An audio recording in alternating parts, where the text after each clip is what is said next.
Bonjour ou bonsoir chers amis, en tout cas ça dépend de l'heure à laquelle vous visionnez cette vidéo. Où que vous soyez, recevez mes salutations les plus chaleureuses.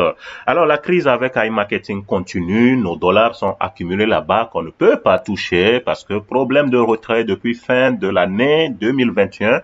iMarketing nous a encore montré une nouvelle crise. Ils ont introduit un nouveau module pour les retraits, pour faciliter les retraits et voilà. Les choses ont pété et ce qui fait que nous ne pouvons plus retirer de l'argent. En tout cas, c'est ce qu'ils ont avancé.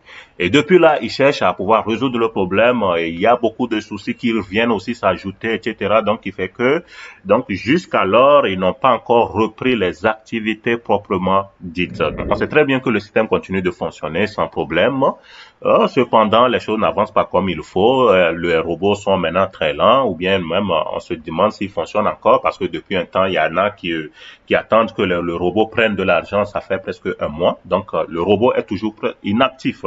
Donc, ça donne beaucoup à penser par rapport à iMarketing. Mais ce qui m'intéresse de vous montrer dans cette vidéo, c'est une nouvelle plateforme qui est apparue. Peut-être qu'il y en a qui savent déjà, qui connaissent déjà cette nouvelle plateforme qui fonctionne quasiment comme iMarketing. Voyez-vous, il n'y a pas assez de différence avec iMarketing. Ils ont aussi une carte virtuelle comme ça, comme iMarketing, quand tu crées donc ton compte. Et là, tu peux aussi aller investir. Ils font aussi lancer des campagnes de publicité. Donc, il y a un robot. Le robot là s'appelle le Ni Robot. Et on se pose la question, est-ce que ce n'est pas encore iMarketing? Donc, pendant ce temps qu'ils sont en train de nous parler de crise, est-ce qu'ils n'ont pas créé peut-être une nouvelle plateforme pour pouvoir peut-être accumuler encore assez d'argent et peut-être retourner encore réactiver, donc donner de l'énergie pour cet ancien système-là, iMarketing qui est depuis là, donc qui a un avenir incertain quasiment. Les gens continuent par espérer parce qu'il y a beaucoup de dollars à accumuler là-bas. Vous savez, quand iMarketing est revenu, premièrement, quand il y a eu la crise quand il y a eu cette crise en juin, je crois en juin ou juillet 2021 là, quand ils sont revenus, ils ont trouvé un mode de système pour qu'ils sortent toujours gagnants. Le nouveau mode, le mode de système là était que pour que tu puisses recevoir ton argent, ton remboursement, il fallait alimenter à nouveau ton robot. Donc tant que tu n'as pas alimenté ton robot, tu ne pouvais pas recevoir ton gain. Donc ils disent que donc quand tu investis, quand le robot travaille, alors ils prennent 22,5% qu'ils déposaient au niveau de la sécurité protection, donc pour pouvoir te reverser peu à peu pour que tu puisses atteindre et le remboursement. Donc il y a aujourd'hui des gens qui n'ont pas encore reçu même tout le remboursement, il y a qui sont encore allés injecter encore de l'argent et voilà, ils sont bloqués. Voilà un système assez intelligent qu'ils ont vraiment mis. Alors vraiment, les gars sont très intelligents, oui, et qui fait qu'ils seront toujours gagnants. Mais même si iMarketing devait revenir, je pense qu'ils vont revenir aussi avec un tel système. Et oui, actuellement, ils sont en train de parler d'agrégateurs. Qu'il y a des problèmes avec beaucoup d'agrégateurs, ils risquent de revenir avec leur propre, de faire constituer eux-mêmes leur propre agrégateur. Donc, ça sous-entend quoi? Ça sous-entend que ça veut dire que il risque de fonctionner quasiment maintenant comme ROI. Comment iMarketing fonctionnait, on le sait tous. Donc, ils travaillent en collaboration avec des agrégateurs, comme on peut dire les Alibaba, les Amazon, donc beaucoup de ces plateformes qui gèrent plus dans le e-commerce. Donc, ils sont en affiliation avec ces compagnies, c'est ce qu'ils disent, hein, ok. Donc, quand tu mets de l'argent, c'est que tu paies donc des campagnes de publicité. Et le robot est capable donc de trouver des clients potentiels en utilisant les réseaux sociaux comme et on peut prendre Instagram, Facebook, et YouTube, etc. Donc, pour pouvoir trouver des clients potentiels. Et quand ils payent des produits, ils font les publicités sur des produits que les clients payent. Donc, en retour, toi, tu gagnes des commissions qui te seront donc versées. Ce qui fait que les gens pouvaient faire minimum 25% jusqu'à 70 à 90% de leurs gains. Ça dépend du marché, selon ce qu'ils expliquent. OK? Donc, ce n'est pas assez statique avec iMarketing. OK? Ça varie. Donc, un jour, tu peux gagner jusqu'à peut-être $1. Le lendemain, tu peux gagner $2. Donc, ça varie un peu comme ça. Voilà. Donc, voyez la nouvelle plateforme, comment elle est constituée. Il n'y a pas assez de différence. OK, bon, si iMarketing, tu peux, donc, toi-même, c'est à toi-même de générer ton lien d'affiliation. Ici, c'est déjà fonctionnel. Tu prends juste, tu copies juste et puis tu partages. Voilà, tu gagnes aussi à travers le marketing de réseau. OK, donc le cashback, tu viens ici, tu veux faire le dépôt, tu cliques ici, Advertising Budget. Et voilà, donc tu choisis le mode, si tu veux Visa, tu choisis n'importe quel, hein, donc Bitcoin. Donc c'est à peu près la même chose. Le mode de dépôt, les différents modes de dépôt aussi comme e-marketing. Et il n'y a pas assez de différence, ok? Donc voilà, donc My Advertising, tu peux voir donc comment, si tu as déjà mis de l'argent, comment ça fonctionne, voilà comment les gains tombent quotidiennement. Et tu peux faire le retrait, c'est withdrawal ici, voilà un peu.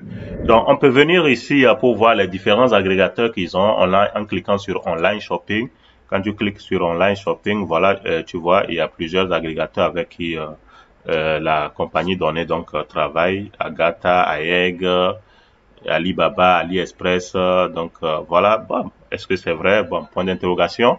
Tu cliques sur, si tu cliques sur All Stores, tu peux voir plusieurs donc agrégateurs. Il y a même 360, ça c'est un antivirus et qui promet jusqu'à 29,59%. 29,59%. Il y a plein. Acer, la marque Acer, Adidas, tout ça, ces agrégateurs, ce sont des compagnies donc qui ont des produits à vendre et donc ils se disent donc être en affiliation avec tous ces magasins pour pouvoir faire donc la campagne de publicité de leurs produits. Et toi tu ne viens que faire donc payer une partie de la publicité, bon, pour qu'ils puissent donc, tu investis dans la publicité et là tu gagnes en contrepartie donc des commissions. Donc, comme je le disais, donc il y a donc chaque magasin définit le pourcentage de commission qu'ils peuvent reverser. Donc voilà un peu. Donc, est-ce qu'il y a grande différence avec le AN, avec le high marketing que nous connaissons? Il n'y a pas donc une si grande différence. Ici, on peut voir plus clairement les différents agrégateurs avec lesquels la compagnie collabore. La compagnie dit collaborer. AliExpress, Norton, Kotak, Banggood. Il y en a plein, comme vous voyez là, qu'ils ont énuméré. Vous voyez qu'il n'y a pas une si grande différence avec AI Marketing. AI Marketing aussi présent sur sa plateforme. Combien d'investisseurs? Ils ont plus de 20 000 boutiques de cashback en ligne. Il y en a plein aussi qu'ils ont énuméré ici. Il n'y a pas une si grande différence donc avec AI Marketing, le Ni Robot. Et c'est toujours une compagnie aussi russe. C'est toujours une compagnie russe. Et selon les statistiques, ils sont déjà plus de 80% en Europe et 7% en Asie, 3% en Australie, 2% en Afrique, en Amérique du Nord, 4% en Amérique du Sud, 4%. Et on voit bien qu'en Afrique, vu toutes les déceptions avec les plateformes de ROI là, alors c'est normal que plusieurs soient maintenant très vigilants. Autre chose à savoir, hein, cette plateforme est une plateforme russe, comme AI Marketing. C'est aussi une plateforme quasiment russe. Donc on se pose toujours la question, est-ce que c'est eux toujours là-bas? Ou bien quelqu'un aussi qui a essayé de copier un peu la plateforme, essayer d'ajouter ce qu'il peut ajouter pour que donc les choses puissent, pour aussi inviter beaucoup de personnes et savent que donc AI Marketing est en temps de crise. Et beaucoup de personnes maintenant pourraient donc s'y intéresser à ça, vu que donc c'est pratiquement la même chose. Mais comment se fait-il que donc en temps de crise et tout ça là, donc AI Marketing qui cherche des solutions et encore en se compliquant la tâche, eux ils sont là à l'aise, ils fonctionnent à l'aise et les gens continuent par investir pour gagner de l'argent, donc des commissions sans problème. Est-ce donc c'est AI Marketing? Point d'interrogation. Donc bon, avec AI Marketing on continue d'espérer. Ils disent qu'ils vont devenir, ils risquent avec les problèmes qu'ils ont avec certains agrégateurs, puisqu'il y a des sabotages, ils risquent de revenir en tant que chercher à devenir leur propre agrégateur et de cashback, oui. Est-ce que donc si cela advenait, ça veut dire que ce n'est plus quand même du e-commerce, hein, ça comme ça devait être, ça va devenir un truc de ROI carrément. Un retour sur investissement, ce que tu mets, donc voilà, donc tu gagnes des commissions proportionnellement à ton investissement. Donc, voyez un peu. Ok, donc moi, dites-moi ce que vous pensez. S'il y a déjà des gens qui investissent dans ça, ils peuvent aussi dire ce qu'ils en pensent dans les commentaires. Comment ils pensent que la plateforme évolue. Moi, je viens juste de créer pour voir comment les choses fonctionnent avec cette nouvelle plateforme, ce Ni Robots, AI Marketing, Ni Robots, AI Marketing. Voilà, bon, pas de si grande différence. Voilà, donc si vous avez plus d'informations, donc dites-moi. Pensez-vous aussi que peut-être c'est toujours AI Marketing qui est derrière ça? Alors dites-le moi dans les commentaires, on se rattrape là-bas. D'ici là, portez-vous bien et beaucoup de courage pour les investisseurs de AI Marketing.